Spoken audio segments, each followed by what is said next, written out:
যুক্তরাষ্ট্রে বিরল খনিজ রপ্তানি বন্ধ করল চীন। সম্পর্ককে নতুন উচ্চতায় উন্নীত করতে চায় বাংলাদেশ তুরস্ক।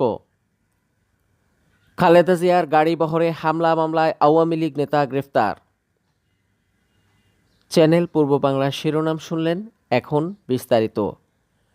যুক্তরাষ্ট্রের সঙ্গে চীনের বাণিজ্য যুদ্ধ তীব্র হওয়ার মধ্যে এবার বেইজিং বিরল কয়েকটি খনিজ পদার্থ এবং চুম্বক রপ্তানি বন্ধ করেছে। এতে গুরুত্বপূর্ণ উপাদান সরবরাহের ক্ষেত্রে বিশ্বজুড়ে হুমকির মুখে পড়েছে অটো নির্মাতারা থেকে শুরু করে অ্যারোস্পেস নির্মাতা, সেমিকন্ডাক্টর কোম্পানি এবং সামরিক কন্ট্রাক্টররাও। নিউ ইয়র্ক টাইমস জানায়, বাণিজ্য যুদ্ধ মোকাবেলা নিয়ে গত কয়েকদিন ধরে আলোচনা করে এসেছে চীন সরকার। চীন থেকে কোন কোন জিনিস রপ্তানি করা হবে তা নিয়ে একটি নতুন বিধিমালা ব্যবস্থার খসড়া তৈরি করেছে চীন প্রশাসন। সেই খসড়া তালিকাতেই আছে বিরল খনিজ এবং চুম্বকের কথা। একবার এই নতুন ব্যবস্থা চালু হয়ে গেলে কয়েকটি কোম্পানি সহ যুক্তরাষ্ট্রের সামরিক কন্ট্রাক্টরদের জন্য স্থায়ীভাবে এই খনিজ এবং চুম্বক রপ্তানি বন্ধ হয়ে যেতে পারে। এতে বিপদে পড়তে পারে যুক্তরাষ্ট্র, কারণ গাড়ি থেকে শুরু করে ড্রোন, রোবট এবং ক্ষেপণাস্ত্র পর্যন্ত অনেক কিছু তৈরিতেই চুম্বক অপরিহার্য।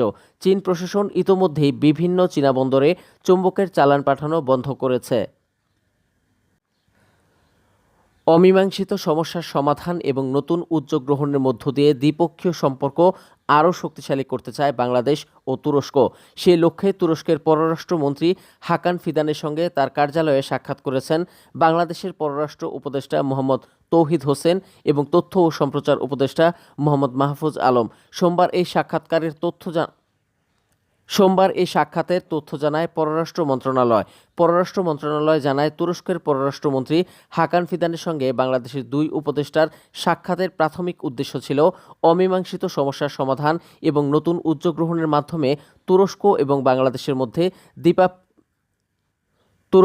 বাংলাদেশের মধ্যে দ্বিপাক্ষিক সম্পর্ককে আরও শক্তিশালী করা। উভয় পক্ষ আশা প্রকাশ করেছে, সহযোগিতামূলক প্রচেষ্টা দুই দেশের অংশীদারিত্বকে নতুন উচ্চতায় উন্নীত করবে। রাজধানীর কাউরান বাজারে সাবেক প্রধানমন্ত্রী বিএনপি চেয়ারপারসন খালেদা জিয়ার গাড়িবহরে হামলা ও ভাঙচুরের ঘটনায় সাইমন নামে স্থানীয় এক আওয়ামী লীগ নেতাকে গ্রেফতার করেছে পুলিশ।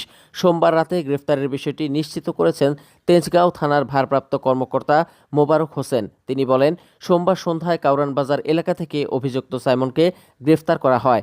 বিএনপি চেয়ারপারসনের গাড়িবহরে হামলা ও হত্যা চেষ্টা মামলায় তেজগাঁও এলাকার স্থানীয় এই আওয়ামী লীগ নেতাকে মঙ্গলবার আদালতে সোপর্দ করা হবে।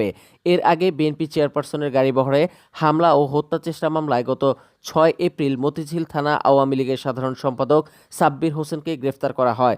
2015 সালে এপ্রিল মাসে কাউরান বাজারে এই হামলার ঘটনা ঘটে। তখন ঢাকা উত্তর সিটি কর্পোরেশনের মেয়র পদে নির্বাচনী প্রচার চলছিল।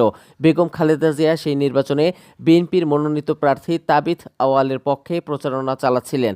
এ সময় তার গাড়িবহরে হামলা করেন আওয়ামী লীগ, ছাত্রলীগ ও যুবলীগের লোকজন।